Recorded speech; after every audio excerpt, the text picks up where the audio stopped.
नमस्कार साथियों, आज हम आए हैं आपसे बात करने के लिए वीडियो री एग्जाम 2018 को लेकर। ठीक है, 2018 में वीडियो की परीक्षा संपन्न हुई थी और उस परीक्षा में धांधलेबाजी को लेकर सरकार ने परीक्षा को निरस्त कर दिया था और अब यह परीक्षा दोबारा होने जा रही है। कोर्ट ने आदेश कर दिया है कि यह परीक्षा दोबारा कराई जाए और इसलिए आज हम इस पर एक चर्चा करेंगे, एक सामान्य सा डिस्कशन करेंगे।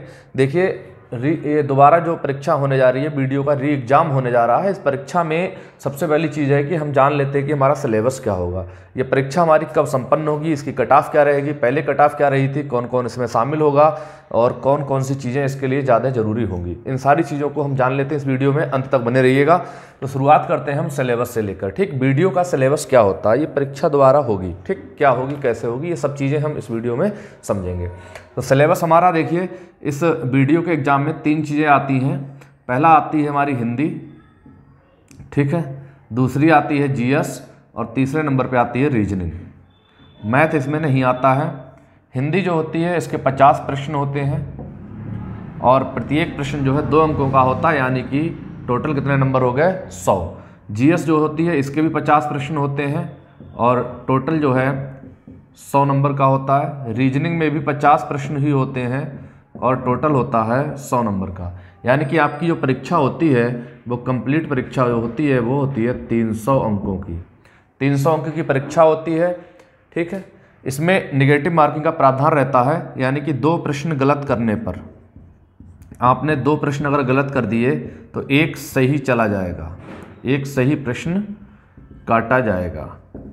अगर ये परीक्षा आप दे रहे हैं, आपने नेगेटिव मार्किंग का ध्यान नहीं रखा है, अगर आपने 2 प्रश्नों को गलत कर दिया है तो आपका 1 सही प्रश्न भी काट लिया जाएगा। ये होती है नेगेटिव मार्किंग, ठीक है। इसलिए गलत प्रश्नों को बिल्कुल हल नहीं करना है। हमें समझना है कि हमारा सिलेबस जो है, हिंदी के 50 प्रश्न आते हैं, जीएस के 50 आते हैं, रीजनिंग के 50 आते हैं, टोटल नंबर ऑफ 100 यानी कि 300 अंकों की परीक्षा होती है। कट ऑफ क्या जा सकती है, कट ऑफ पे हम चर्चा करेंगे। तो पहले तो हम ये देख ले रहे हैं कि 2018 में जब इसका पेपर हुआ था तब कट ऑफ क्या रही थी, ठीक है। तो उस समय की कट ऑफ की बात करें तो जनरल की कट ऑफ जो थी, जनरल की जो कट ऑफ थी वो लगभग 211 अंकों के आसपास थी, समथिंग पॉइंट में जो भी रही हो।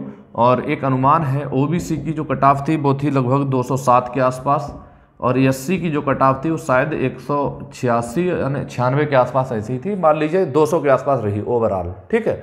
तो अब जो दोबारा परीक्षा होगी तब भी इसकी कट ऑफ जो है 200 के आसपास ही रहेगी, 200 अंकों के आसपास ही रहेगी। 200 से ऊपर थोड़ा हो सकता है या फिर 1-2 नंबर कम रहेगी, लेकिन बहुत ज़्यादा अंतर नहीं रहेगा, क्योंकि उस समय जिन बच्चों ने फॉर्म भरे थे वो बच्चे कुछ तो दूसरी जगह सेलेक्ट भी हो चुके हैं, कुछ ने तैयारी करना छोड़ दिया होगा।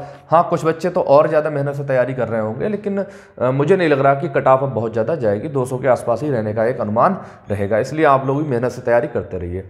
परीक्षा तिथि, इसकी परीक्षा जो है मार्च महीने में, यानी कि मार्च 2022 में लगी हुई है।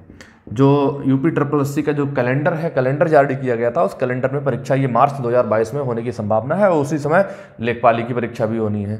तो लेखपाली और ये वीडियो का एग्ज़ाम दोनों एक साथ साथ होंगे, इसलिए तैयारी करते रहिए। वीडियो के लिए भी तैयारी करिए और लेखपाली के लिए भी तैयारी करते रहिए आप। तो दोनों परीक्षाएँ मार्च 2022 में होने जा रही हैं। और कौन कौन इस री एग्ज़ाम में शामिल होगा, सबसे बड़ी चीज़ ये है। तो देखिए, उस समय जिन लोगों ने भी फार्म भरा था, वीडियो का फार्म जिन लोगों ने भी भरा था, भले ही उन्होंने एग्जाम दिया हो या ना दिया हो, परीक्षा निरस्त हो गई है तो बिल्कुल नए सिरे से परीक्षा होगी।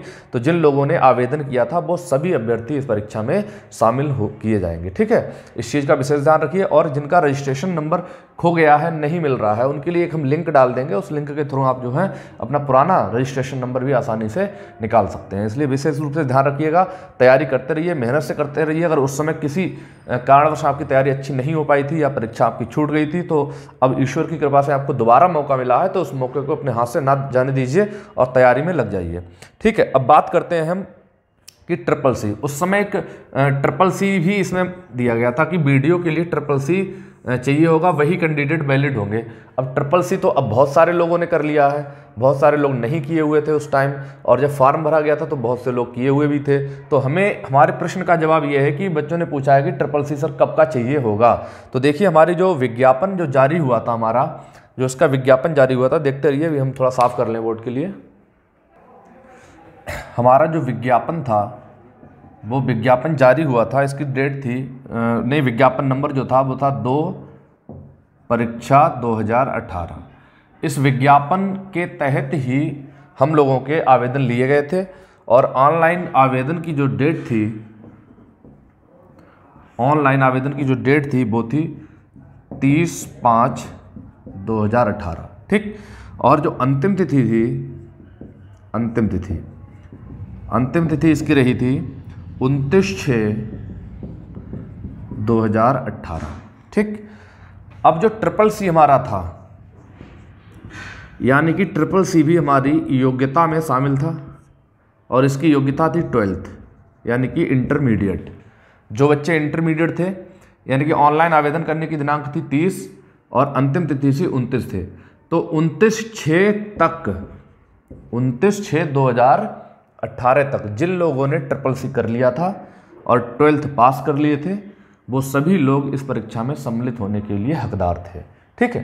तो CCC आपका 29/6/2018 तक अगर आपने पास कर लिया है तो वही वैलिड होगा। इसके बाद जिन लोगों ने CCC किया है वो वैलिड नहीं होगा, ठीक है। और 12th भी 29/6/2018 तक जिन लोगों ने कर लिया था उन्हीं का वैलिड होगा। अब जो हमारे पद थे, पद 3 हिस्सों में डिवाइड थे। एक था ग्राम पंचायत अधिकारी का, ठीक। दूसरा था ग्राम विकास अधिकारी का और तीसरा था हमारा समाज कल्याण पर्यवेक्षक का, समाज कल्याण पर्यवेक्षक का, ठीक है।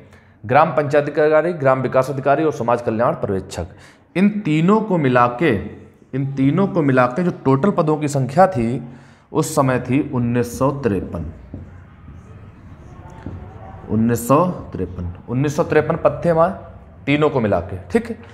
और बहुत ज़्यादा लोग शामिल भी नहीं हुए थे परीक्षा में, लेकिन अब जो है मुझे लग रहा है कि हो सकता है सभी लोग शामिल हों। और बहुत से बच्चे ऐसे हैं जो कांस्टेबल बन गए हैं या SI में चले गए हैं या टीचर बन गए हैं या लेखपाल बन गए हैं, मतलब कई सारे रेलवे में चले गए हैं, जगह जगह अपने चयनित हो गए हैं। तो वो लोग हो सकता है अगर अच्छे पद पे हो तो हो सकता है पेपर ना दें और हो सकता है परीक्षा दें। तो जिनका सिलेक्शन हो गया उनकी बहुत अच्छी तैयारी हो भी सकती, नहीं भी, ये सारी चीज़ें डिपेंड करती हैं। लेकिन जो ओवरऑल कट ऑफ है वो 200+ रहेगी, यानी कि 200 के आसपास ही रहेगी। बहुत ज़्यादा हाई भी नहीं जाएगी, बहुत ज़्यादा लो भी नहीं रहेगी, ठीक है। इन सारी चीज़ों को ध्यान रखना है। और किसी बच्चे ने पूछा कि सर पेट वाले क्या इसमें पेट वाले ही परीक्षा देंगे?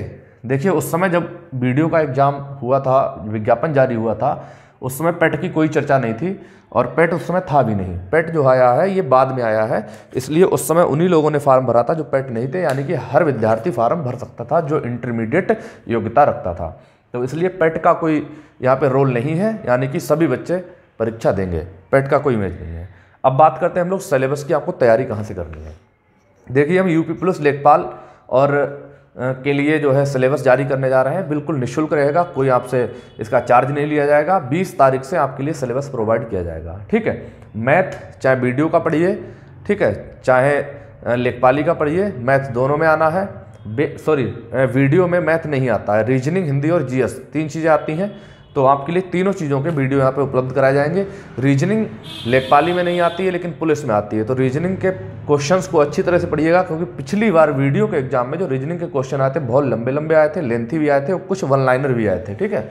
इसलिए हिंदी जो 50 नंबर की है कंप्लीट तैयार कराएंगे, 50 में 50 नंबर आपके आएंगे, निश्चिंत होकर पढ़ाई कीजिएगा। मिलते हैं फिर हम लोग नेक्स्ट वीडियो में, और इसके लिए आप अभी से मेहनत से लग जाइए। जय हिंद दोस्तों।